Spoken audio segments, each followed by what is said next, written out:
since I had to film that video twice. Go me!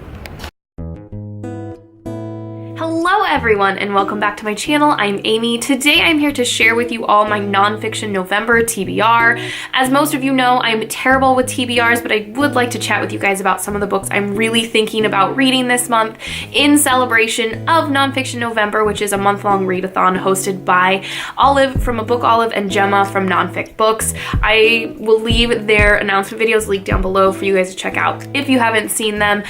So if you're interested to see the books that I'm hoping to get to this month, then go ahead and keep on watching. I have decided not to pick books according to the prompts just because I have had some books on my shelves and other books I've been meaning to read that I checked out from the library that I wasn't sure I was going to be able to wiggle into the prompt. So I'm just going to chat with you about the books that I'm hoping to read. And the first is a book that you're not going to be surprised by because I've talked about this book so many times and how much I want to read it, but I just haven't managed it yet.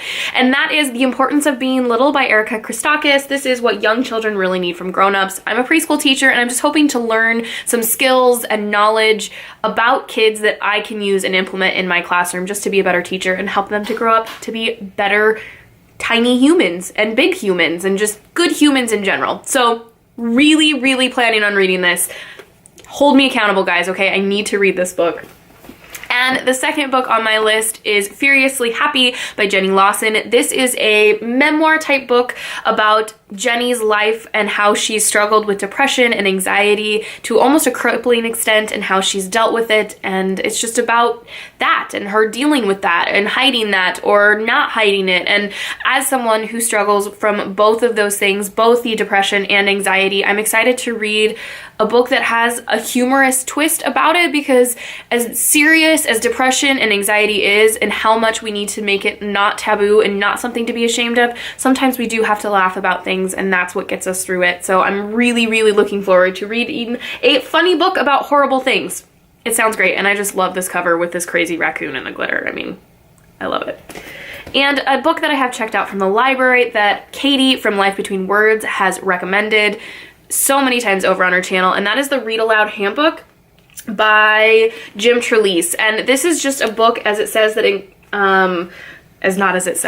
don't know why I was thinking it said something, that is about reading aloud to children and people in general. And like I mentioned, I'm a preschool teacher, so I read aloud to the kids all the time. It's one of my favorite things to do with the kids is to pick out books that I can read with them. And I would love to know how to do that better and engage them better and have them enjoy the experience even more. So excited to read this. And it says it includes a giant treasury of great read aloud books, which I am always looking for because I'm a preschool teacher. Can I say that enough times?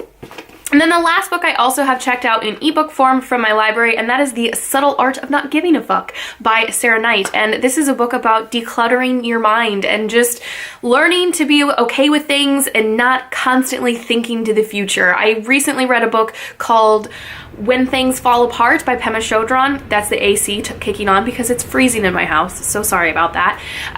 But this book was a Buddhist point of view, and I think this book will actually match it nicely despite the fact that it seems to be kind of maybe a little bit silly, but I'm so looking forward to it. And yeah, those are the 4 books I'm planning on reading this month. If I happen to get through all 4 of these, I will do a wrap up when I finish them and then pick maybe pick some more books to read as well. And we'll talk about those then, because there's some definitely, like, this whole section is nonfiction that I haven't read yet and eventually would like to. But if I read those 4 books, I will definitely have read more nonfiction in this month than I normally do. I would like to increase the amount of nonfiction that I read, and you know, Nonfic November sounds like a great place to start. So if you guys have liked this video, please like it. And if you are participating in the Nonfiction November, let me know what you're reading or what topics you're really excited to learn more about. And if you love this video, please subscribe. We'll see you in my next video. Happy reading.